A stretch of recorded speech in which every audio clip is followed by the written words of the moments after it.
오늘 말씀의 내용을 보게 되면 침례 요한이 헤롯 왕으로 인하여서 목이 달아나는 모습과 그리고 순교당하는 모습을 볼 수가 있습니다.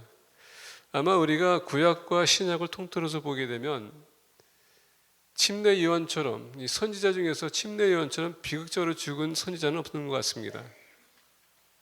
그리고 침례 요한의 죽음을 예수님이 듣자 예수님께서 되게 슬퍼했습니다. 왜냐하면 예수님께서 침례 요한을 어떻게 평가했냐면 여자로 난 자들 중에서 침례 요한보다 난 자가 없다라고 했거든요. 높게 평가받았던 침례 요한이 갑자기 죽었습니다. 주님이 그 소식을 듣고서는 한적한 곳에 가십니다. 어떤 면에서 보게 되면 친척이지만 그리고 그의 길을 예비했던 사람이기에 그만큼도 예수님께서는 그만큼 마음이 아팠다는 것, 그만큼 하나님은 우리가 힘들고 어려워할 때에 우리의 마음을 이해하시는 분이란 얘기입니다. 그리고 동정하시는 분이란 얘기입니다. 그래서 침례 요한의 죽음을 듣고 예수님께서는 그를 생각하면서 헤롯 왕에 대해서 아마 생각했을 것입니다. 헤롯 왕이 도대체 무엇으로 인해서 이렇게까지 잔인한 사람이 될 수 있었을까? 우리가 아시다시피 헤롯, 여기서 얘기하는 헤롯은 안티파스입니다. 헤롯 안티파스. 그의 아버지가 원래 대왕 헤롯입니다. 예수님께서 탄생하셨을 때에 예수님으로 하여금 모든 세상 밑에 있는 아이들이 살해를 당했습니다. 아주 잔인한 아버님이 있었죠. 그리고 헤롯 왕이 죽으면서 이 유대 땅에 왕이 4명이 있었는데 헤롯의 왕 4아들이 땅을 차지하기 시작했고 그들이 관리하기 시작했습니다. 오늘 본 말씀 보게 되면 이 헤롯 안티파스 그 중에 하나 있었다는 얘기예요. 아버지의 잔인함을 바라보면서 이 아들도 똑같이 잔인함을 가졌다는 것을 볼 수가 있었습니다. 근데 이렇게까지 왔던 것 왜일까? 오늘은 제목을 보게 되면 헤롯의 죽은 양심에 대해서 우리가 같이 나누길 원합니다. 양심. 오늘날 심리학자들을 보게 되면 그 양심에 대해서 얘기할 때에 이 양심은 우리가 선과 악을 구별할 수 있고 우리의 기준을 가지고 선과 악을 우리가 봤었을 때 만약에 선이 행해지지 않는다면 우리 양심이 그것을 가지고 어떻게 합니까? 우리 자신을 친다는 얘기입니다. 근데 중요한 것은 뭐냐면 이 양심이 어떤 기준을 가지고 선과 악을 구별할 거냐가 참 중요해요. 예수님께서는 사도 바울도 말씀하지 않습니까? 세상에 의로운 사람은 하나도 없다라고 했습니다. 한 사람도 없다고 했어요. 그러면 여러분 우리 양심은 의로워질 수 없고 기준도 의로워질 수 없다는 얘기입니다. 그럼 뭡니까? 우리 기준이 하나님 바깥에서는 정확한 기준이 없다는 얘기예요. 그 정확한 기준이 없는 상황에서 내 기준을 가지고 산다면 사람 죽여도 그게 잘못되지 않을 수도 있다는 얘기입니다. 뭐 어차피 내 기준에 사람 죽이는 거 그게 중요하지 않다고 생각하는데 뭐가 그렇게 나를 양심을 치겠어요. 그래서 주님이 없는 세상은 사람을 죽이고 죽여도 그렇게 크게 뭐 이렇게 마음이 와닿는 것도 없고 거기에 자책감도 없고 사람을 죽여도 대수롭지 않는 요새는 이렇게 우리가 게임을 보게 되면 얼마나 많은 사람을 죽이는 그런 게임들이 많이 나옵니까?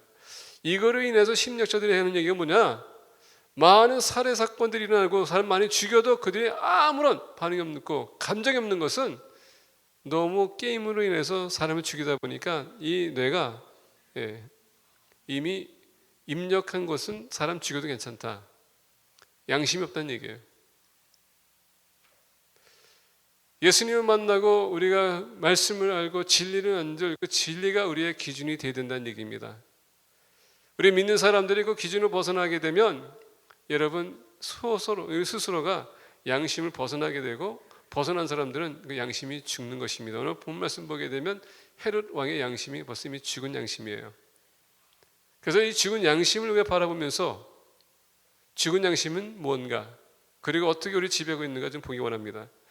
오늘 본 말씀 보게 되면 14절에 이에 예수의 이름이 드러난지라 예수님께서 그동안 사역하면서 치유할 때마다 얘기합니다. 잠잠하라 누구한테 알리지 말라. 근데 여러분 치유받은 사람이 감히 그것을 그렇게 입을 다물 수 있을까요? 안 좋은 일이 생겨서 가서 퍼뜨리는데 좋은 일이 더 퍼지지 않겠습니까? 우리 아들이 만약에 NC 체포위를 갖다 UNC 체포위를 갖다 칩시다. 가만히 있을 사람이 어디 있어요? 더 나가서 하버드 대학교 갔다가 칩시다. 누가 가만히 있을 것 같아요? 너무 기쁜 나머지 그것을 다 선포할 겁니다. 한국에 보니까 무슨 과거 시험 통과해서 이렇게 저기 하면은 동네에다가 플랜카드 붙이고서는 우리 아들이 과거를 통과했다 이런 얘기까지 다 하는데 그런 세상에 우리가 살고 있습니다. 자랑하기 원하고 나타내기 원하는 그런 세상. 오늘 말씀 보니까 예수의 이름이 드러난지라 말씀을 선포하는데 보통 사람들과는 달리 그동안 종교 지도자들 말씀 가리키는 것과 주님께서는 틀립니다. 더 정확하고 핵심이 있고 더 나아가서 파워풀하고 사람을 감동시키는 그런 말씀. 듣는 사람들마다 들을 때 뭐라 했습니까? 우리가 예전에 이렇게까지 가리키는 사람, 이렇게 능력 있게 가리키는 사람 우리가 들어본 적이 없다. 파워풀하다는 얘기예요. 근데 말씀뿐만 아니라 주님께서는 다니시면서 어땠습니까? 이적과 기적을 보였습니다. 귀신 들린 귀신을 쫓아내게 하고 병든 자는 치유하고 말씀을 사람을 바르게 재우고 죄에 대해서 지적해주고 근데 책망하지 않고 어떻게 합니까? 그렇게 더 이상 하지 말라. 우리는 어떻습니까? 만약에 우리 형제자매가 죄를 짓게 되면 우리는 그것을 가지고 가습하기 시작해요. 품어서 우리가 권면해서 하지 말라고 하는 게 아니라 우리는 버티기 시작해요. 약점을 잡았기 때문에 이게 내 무기다 라고 그렇게 생각하는 세상. 근데 주님께서는 그렇게 하지 않았습니다. 아마 주님의 이적과 기적을 본 사람들은 너무나 주님을 볼 때 보면서 본인들이 느꼈던 것은 뭐냐? 이 사람은 정말 틀린 분이다. 그러다 보니까 예수의 이름이 드러난지라 사방에 주님의 이름이 선포되기 시작했습니다. 주님이 가는 곳마다 이적과 기적이 따릅니다. 병든 자가 치유됩니다. 이렇게 말하기 시작했어요. 헤롯 왕이 듣고 이르되 이는 침례 요한이 죽은 자 가운데서 살아났도다. 그러므로 이런 능력이 그 속에서 일어나니라 하고 헤롯 왕이 들으면서 본인이 침례 요한을 죽였는데 갑자기 이런 기적이 나타났다는 것 자체 얼마나 충격적입니까?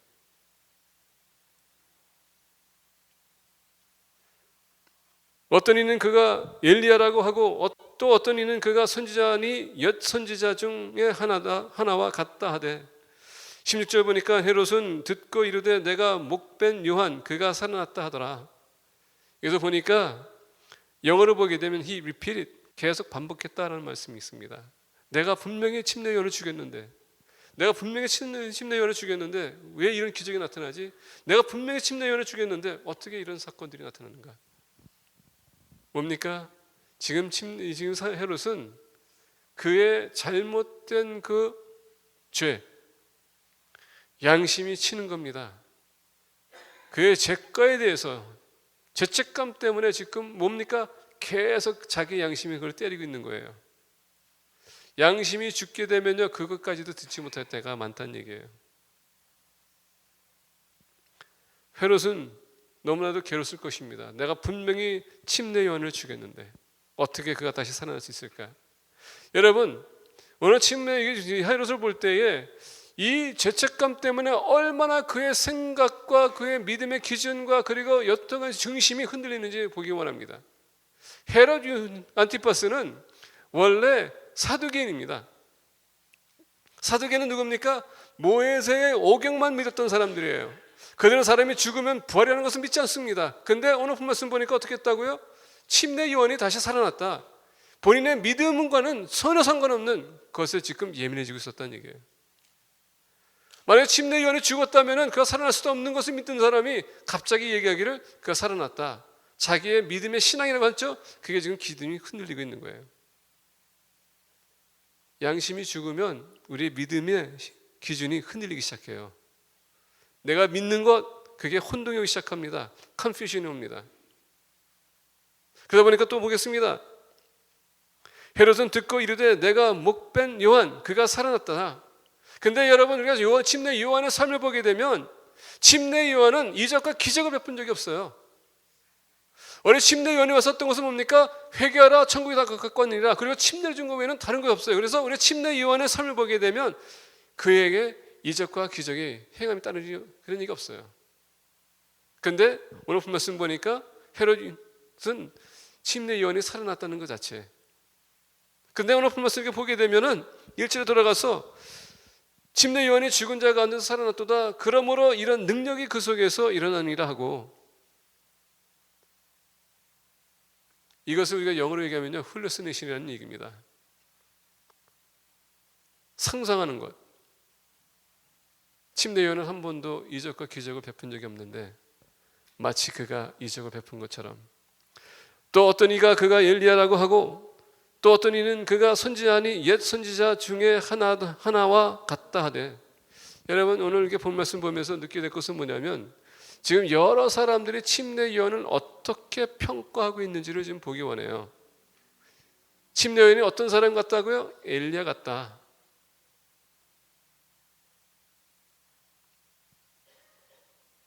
우리가 구약에 보게 되면 모세 다음으로 엘리야가 있습니다. 너는 위대한 선지자라고 합니다. 엘리야도 마찬가지로 이적과 기적을 베푼 사람이었습니다. 죽은 사람도 살려냈던 것이 바로 엘리야였었어요. 그리고 성경적으로 봤었을 때 죽음을 보지 않은 엘리야, 하나님께서 들림받은 엘리야, 엘리야가 다시 살아났다. 이건 여러분 충격적인 말씀입니다. 왜?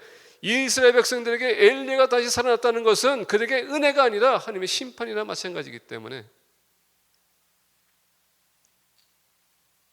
그리고 오늘 말씀 보니까 그가 선지자니 옛 선지자 중에 하나와 같다.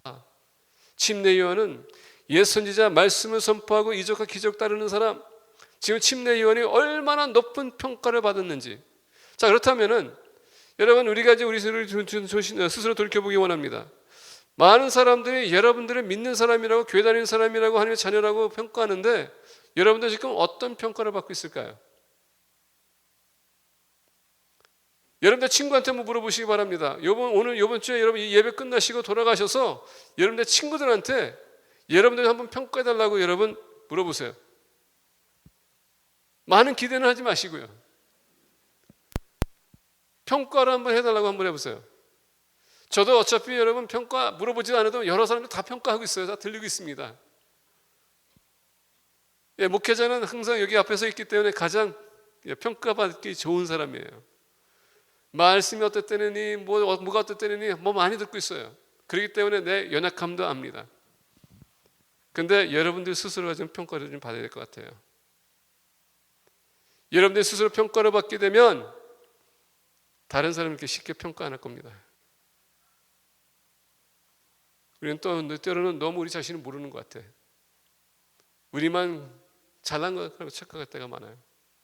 헤롯, 양심이 여러분 죽으면 나를 바라보지 못하고 다른 사람의 잘못 바라본다는 얘기입니다.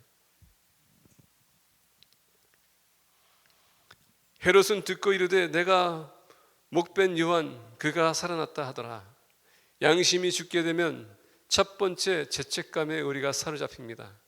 죄책감에 사로잡히면 어떻게 됩니까? 우리의 믿음이 흔들리기 시작하고, 더 나아가 우리 기준이 흔들리기 시작하고, 그 다음에 더 나아가 오늘 본 말씀 보니까 혼란과 혼동에 빠진다는 것입니다. 그게 하나님이 없는 삶이란 얘기예요. 우리는 주님의 중심으로 돌아가야 됩니다. 그리고 그 기준으로 우리의 양심을 다시 우리가 재건해야 될 필요가 있습니다. 두 번째는 본 말씀 보겠습니다. 17절에서부터 20절입니다. 전에 헤롯이 자기가 동생 빌립의 아내 헤로디아에게 장가든 고로 이 여자를 위하여 사람을 보내어 요한을 잡아 옥에 가두었으니, 이는 요한이 헤롯에게 말하되 동생의 아내를 취한 것이 옳지 않다 하였습니다. 여기서 얘기는 헤롯은 필립 헤로드를 우리가 볼 수 있습니다. 자, 이 필립 헤로드를 보게 되면 이 동생을, 지금 동생의 아내를 취했다는 것은 뭐냐면, 이 동생이 가이사에게 자기한테 지금 본분왕인데 진정한 왕으로 세워달라고 했었을 때 거기에 대한 반박하다가 가이사가 헤롯을 롬으로 보냅니다. 그래서 오늘 본 말씀 보게 되면 헤롯, 이 안티파스가 지금 동생이 있는 곳에 자기 아내하고 같이 갑니다. 근데 그 동생의 아내가 원래 헤로디아예요. 가서 보니까는 헤로디아가 아름답습니다. 800미입니다. 보니까는 거기에 유혹이 생기기 시작했어요. 그래서 어떻게 했냐? 썸띵이 생기면서 스캔들이 생겼어요. 아내를 이혼하고서는 동생의 아내를 자기 아내를 삼은 것입니다. 이것을 알게 된 침례 요한이 어떻게 했다고요? 그걸 지적한 겁니다. 자, 다시 보겠습니다. 전에 헤롯이 자기가 동생 빌립의 아내 헤로디아를 장가든 고로 이 여자를 위하여 사람을 보내어 요한을 잡아 옥에 가두었으니, 옥에 가두는 것은 이유는 다른 것이 아닙니다. 이는 요한이 헤롯에게 말하되 동생의 아내를 취한 것이 옳지 않다. 근데 여기서 보게 되면요, 침례 요한이 계속 반복하면서 만날 때마다 그 얘기했던 얘기예요. 한 번 얘기하면 또 여러분 그게 힘들 텐데 만날 때마다 얘기하니까 얼마나 짜증나겠어요. 그러다가 오늘 말씀 보니 헤로디아는 거기에 분노가 생겼어요. 그래서 안 되겠다, 저 사람 죽이라는데 또 헤롯이 죽일 수는 없어. 그래서 감옥에 집어넣었다라고 합니다. 오늘 본 말씀을 우리가 보면서 우리가 느끼게 될 것은 뭐냐면, 많은 사람들이 헤롯 같아요. 그건 뭐냐, 말씀을 듣고서 내 양심을 치게 되면 그래서 우리가 받아들여야 될 텐데 그게 아니라 공격 자세를 가질 때가 많습니다. 많은 사람들은 말씀 들으면서 세 가지 자세를 갖습니다. 첫 번째는 뭐냐, 그것을 분노 갖는 사람이 있어요. 어떤 사람은 그 말씀 듣고서 공격하는 사람이 있습니다. 근데 여러분, 세 번째가 가장 중요한 것인데 듣고서 우리가 받아들이고 회개됩니다. 그런데 헤롯과 헤로디아는 그러지 않았어요. 왜? 양심이 죽었기 때문에. 양심이 죽은 사람은 오늘 말씀 보니까 18절에 19절에 헤로디아가 요한을 원수로 여겨 죽이고자 하였으되 하지 못한 것은, 헤로디아가 요한을 어떻게 했다고요? 원수로 여겼다고 합니다. 죽이고자 했다고 했습니다. 하나님의 말씀을 선포했었을 때 그 말씀이 좋으나 그 내게서 나의 말을 찔렀었을 때 왜 회개되는데 그게 아니라 본인이나 잘했으면 좋지 왜 나한테까지 그거 사나. 근데 여러분, 설교하다 보면은 여러분들 얘기 알지도 못하고 그냥 했는데 그걸 왜 아는 것처럼 생각하고서는 그것을 공격합니까? 강의 설교가 좋은 것은 뭐냐면요, 누구로 안 따져요. 그냥 말씀 가지고 얘기하기 때문에 그건 여러분들 상관없이 얘기하는 겁니다. 근데 그 말씀이 여러분들에게 상관이 있는 말씀이에요. 왜냐하면 하나님 말씀은 모든 사람들에게 다 적용이 되기 때문에. 오늘 말씀 보니까 헤로디아가 요한을 원수로 여겨 죽이고자 하였으되 하지 못하는 것은, 20절 보니까 헤롯이 요한을 의롭고 거룩한 사람으로 알고 두려워하여 보호하며 또 그의 말을 들을 때에 크게 번민을 하면서도 달갑게 들음이더라. 자, 보게 되면요, 이 말씀을 들을 때마다 되게 괴로운 거예요. 근데 그 말씀이 흥미가 있고 본인이 할 수 없는 것을 침례 요한이 하다 보니까 그게 마음에 와닿는 거예요. 한쪽에서 분노가 있는데 한쪽에서는 대리만족하는 겁니다. 못하고 있지만은 저건 맞는 말인데 이 사람 봤었을 때 내가 그렇게 하지 못하는 것, 말하고 싶은데 상처될까 봐 못하는 것. 근데 침례 요한이 한다는 것 자체. 오늘 우리가 많은 목사님들이 많은 설교를 하고 있습니다. 인터넷 시대에 있어서 우리가 얼마나 많은 목사님들의 설교를 듣고 있어요. 그 말씀들을 들으면서 우리는 좋은 것은 다 받아들이지만은 나를 책망하는 순간에 우리가 채널을 바꿉니다. 그리고 어떻게 합니까? 다른 것을 듣기 원해요. 헤롯의 마음.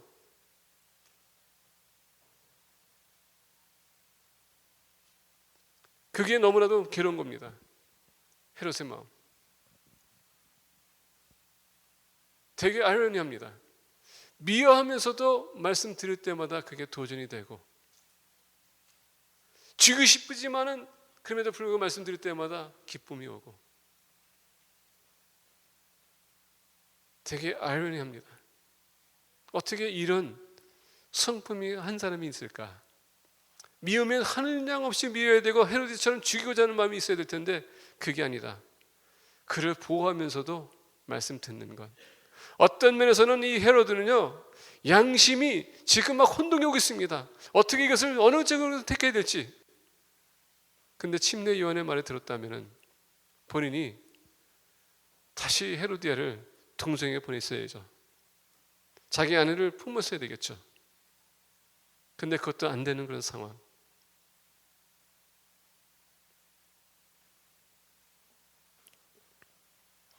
오늘 본 말씀 보게 되면 원수를 여겨라는 단어를 보게 되면요, 이 말씀을 가지고 본인이 지금 씨름하고 있는 것입니다. 그냥 자기한테 지금 엔탱골 돼가지고 지금 사로잡고 있어요.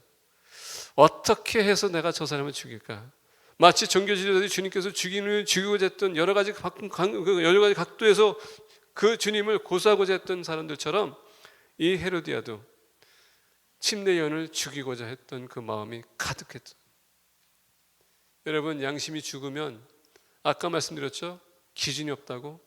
사람 죽이는 건요, 시간 문제라는 얘기입니다. 회개하셔야 됩니다. 만약에 누군가 여러분들에게 무슨 말 했는데 그게 분노가 생긴다기 시작한다면 여러분 회개하셔야 돼요. 사단이 지금 여러분들을 좌우하는 것입니다. 양심이 죽을 때 두 번째 현상이 일어나는데, 우리에게 분노, 경노, 이게 우리를 사로잡기 시작합니다. 세 번째 부분 말씀 보겠습니다. 21절부터 29절입니다. 마침 기회가 좋은 날이 왔으니, 여러분, 사람을 죽이고자 하는 게 좋은 날이래요. 마침 기회가 좋은 날이 왔으니 곧 헤롯이 자기 생일에 대신들과 천부장들과 갈릴리의 귀인들로 더불어 잔치할세. 헤로디아의 딸이 친히 들어와 춤을 추어 헤롯과 그와 함께 앉은 자녀들을 기쁘게 한지라. 왕이 그 소녀에게 이르되 무엇이든지 내게 원하는 것을 내게 구하라, 내가 주리라 하고. 자, 헤롯의 생일이 왔습니다. 많은 부장들과 그리고 귀인들이 왔습니다. 축하하고 있었습니다. 헤로디아는 이때가 그 좋은 기회다. 이때가 지금 내가 여러 가지 각도로 생각해 봤는데 최고의 찬스가 지금 왔구나. 오늘 말씀 보니까 친히 들어와 춤을 추어 헤롯과 그와 함께 앉은 자들을 기쁘게 한지라. 자, 여기서 보니까 헤롯의 딸이 셀롬이라고 하는데 그 딸이 와서 춤을 추기 시작합니다. 헤롯과 그와 함께 앉은 자들을 기쁘게 한지라. 이 춤을 출 때 여러분 어떤 시츄에이션인가 보기 원합니다. 이때 당시에 이 많은 성인들이 와서 부장들과 귀인들이 왔었을 때에 그때 당시에 춤추는 여인들이 들어왔다는 것은 다시 얘기한다면 프로스티튜트하는 그런 사람들을 모셔다가 유혹하고 미혹하는 그런 춤을 췄다는 얘기예요. 스두사는 그런 춤. 제가 오늘 아침 일부 예배 때 설교하면서 그런 예화를 했습니다.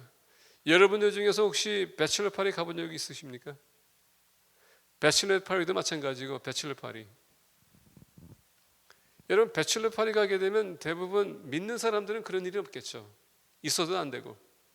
근데 믿지 않는 사람들의 배첼러 파리 가게 되면 되게 안 좋은 모습들이 있습니다. 다는 그렇지 않습니다. 근데 사례를 보게 되면 보편적으로 그것 때문에 파혼까지 하는 그런 일도 많다고 합니다. 왜냐하면 배첼러 파리 가게 되면 그 남자들이 모인 상태에서 여자 한 사람을 데려오는데 그 여자가 그 앞에서 스트립쇼를 한다고 합니다.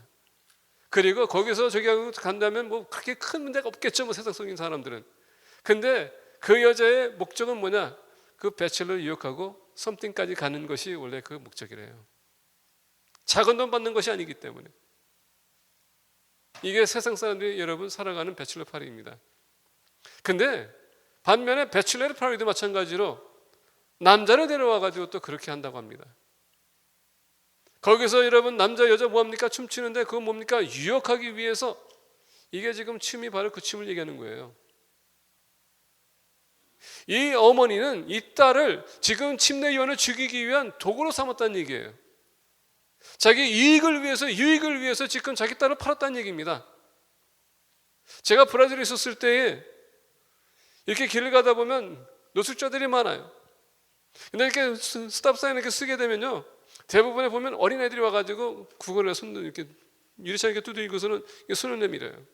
왜냐하면 어린이 오거나 남자가 오게 되면 대부분의 강도들이 많다 보니까 위축하니까 그냥 그것을 이제 충격을 좀 덜 주기 위해서 애들이 옵니다. 그래서 손을 내면 뭡니까? 돈 좀 달라는 얘기예요. 근데 대부분 보게 되면 이 어린아이들이 뭐 순수하게 하겠죠. 어린아이는 근데 저쪽 보게 되면 저쪽에 앉아 있는 게 벌써 그 아이의 엄마와 아빠가 앉아 있는 겁니다. 애들 시키는 거예요. 자기는 아무것도 안 하고 애들을 이렇게 시키는 것, 바로 이 모습이에요.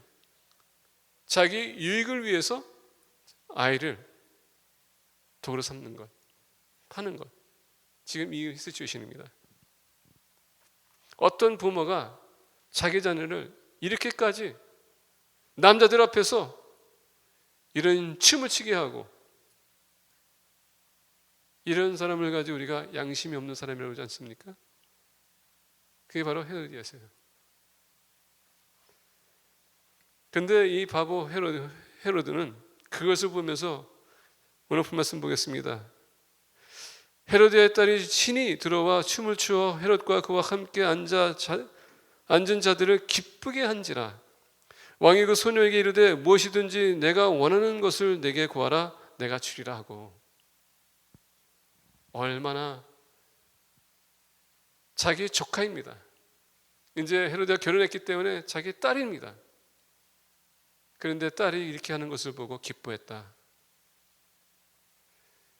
우리가 역사적인 면에서 봤었을 때 보게 되면 바스티라는 여왕이 있었습니다.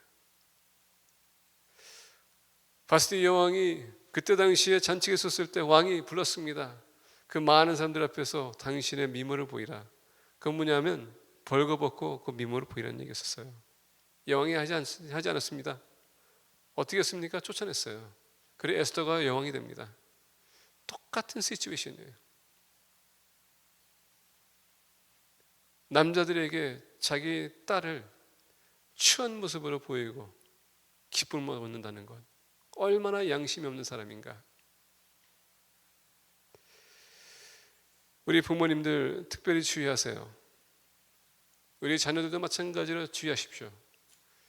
여러분들이 뭔가를 얻기 위해서 절대 여러분들의 가정을 그렇게 팔아서는 안 됩니다. 이용해서도 안 되고요.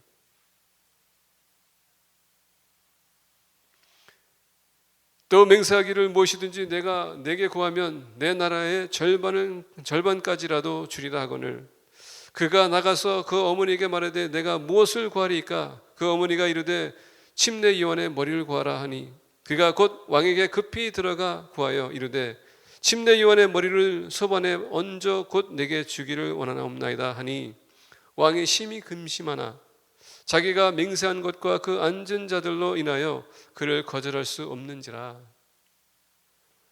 한순간의 만족, 한순간의 미혹, 한순간의 감정이 돋구서서 어떻게 합니까? 본인이 원치 않았던 것을 본인이 결국은 범하기 시작합니다.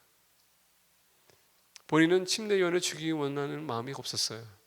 근데 오늘 본 말씀 보니까 그 미혹 때문에, 그 유혹 때문에 침례 요한의 머리를 그냥 넘겨주는, 이게 여러분 또 한 가지 또 짚고 넘어가겠습니다.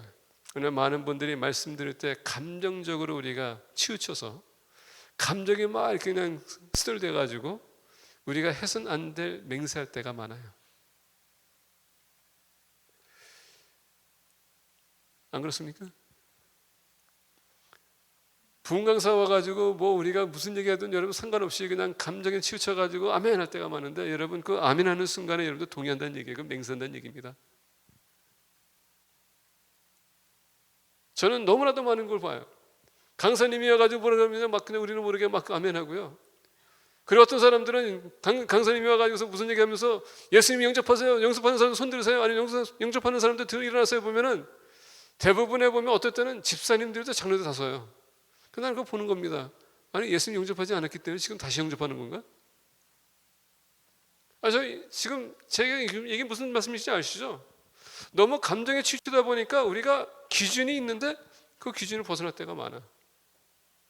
아니 예수님 영접했는데 왜 손도 다시 들어요? 이해하시죠?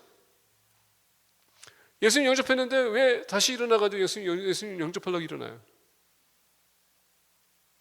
그 강사님이 얘기했던 것은요, 구원이 필요한 사람한테 지금 일어나는 손 들라고 한 것이지, 구원이 필요하지 벌써 구원받는 사람이 얘기한 게 아니거든요. 근데 우리는 그냥 감정에 치우다 보니까 그냥 당시에 일어날 때가 많아. 어떤 분들은 강사님이 무조건 제게 하나님께서 무슨 축복한다 그러니까는 이 시간 맹세하세요 그러면 막 아멘하는 사람도 있어요. 나중에 와서 보니까 본인이 갚을 수 있는 그런 저기가 아니야. 특히 헌금에 대해서 얘기하는 겁니다. 전에도 제가 말씀드렸을 거예요. 저는 아직도 잊어버리지 않아요. 항상 그 기억이 납니다. 생활을 힘들게 하는 사람이 부흥집회에 갔더니 부흥강사가 되고서는 목사님 위해서 뭐뭐 해주라고 그랬더니 그냥 순간적으로 아멘 했는데 나중에 보니까 본인이 돈이 없어. 교회를 안 다녀. 왜? 돈이 없다 보니까. 근데 한순간에 감정에 치우쳐서 그냥 목사님이 얘기했더니 그냥 아멘 한 거예요. 난감하죠. 목사님이 강사가 지목해가지고 하라 그러는데 안 할 수도 없고. 그렇죠? 근데 여러분, 할 수 없는 것은 우리가 반응 안 하면 돼요.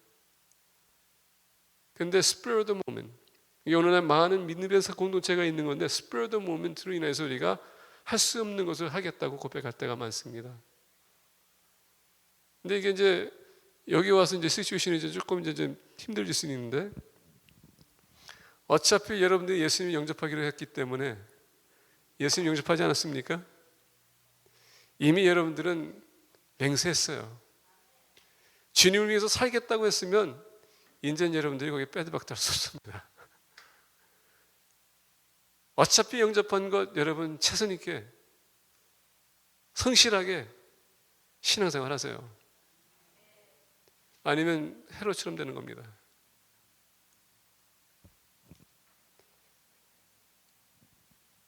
맹세하기를 무엇이든지 내가 내게 구하면 내 나라의 절반까지도 주리라 하거늘.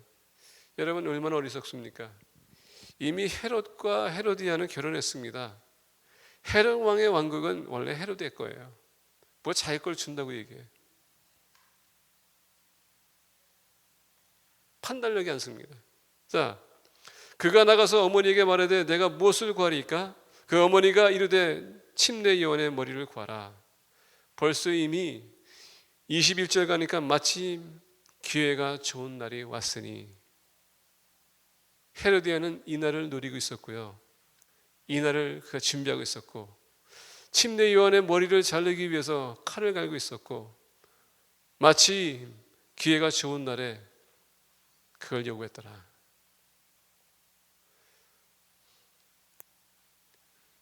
양심이 죽으면 거기에 따르는 것은 우리가 돌이킬 수 없는 일을 우리가 저지를 때가 많습니다. 그게 침례 요한의 목이었어요. 여러분들 양심이 죽게 되면 나로 하여금 주변에 있는 우리 공동체가 다 죽을 수도 있습니다. 여러분들의 친척, 여러분들의 가정이 죽을 수도 있어요. 여러분의 친구들도 죽을 수 있습니다. 우리가 얼마나 많은 사람들이 그 죽은 양심 때문에 배신하고 배신을 당하는지 말씀을 맺고자 합니다. 이 시간은 여러분 우리 양심을 좀 돌이켜볼 시간이 있습니다. 여러분들의 양심은 무슨 기준을 가지고 세웠습니까? 이제는 우리는 새로운 피조물입니다. 주님이 중심이 되어야 되고 주님 말씀이 중심이 되어야 될 필요가 있습니다. 여러분 말씀을 가지고 우리의 삶을 새롭게 재건하기를 바랍니다. 이제 서로 피해를 주는 게 아니라 세워주는 자. 그래서 서로 우리가 볼 때마다 저 사람은 정말 의로운 사람이야, 저 사람은 정말 거룩한 사람이야, 정말 믿음이 충성한 사람, 믿음이 풍성한 사람이야, 저 사람은 정말 내가 신뢰할 수 있는 사람이야, 정직한 사람이야, 이런 평가를 받는, 그리고 그렇게 살아가는 공동체가 되기를 축복합니다. 기도했습니다.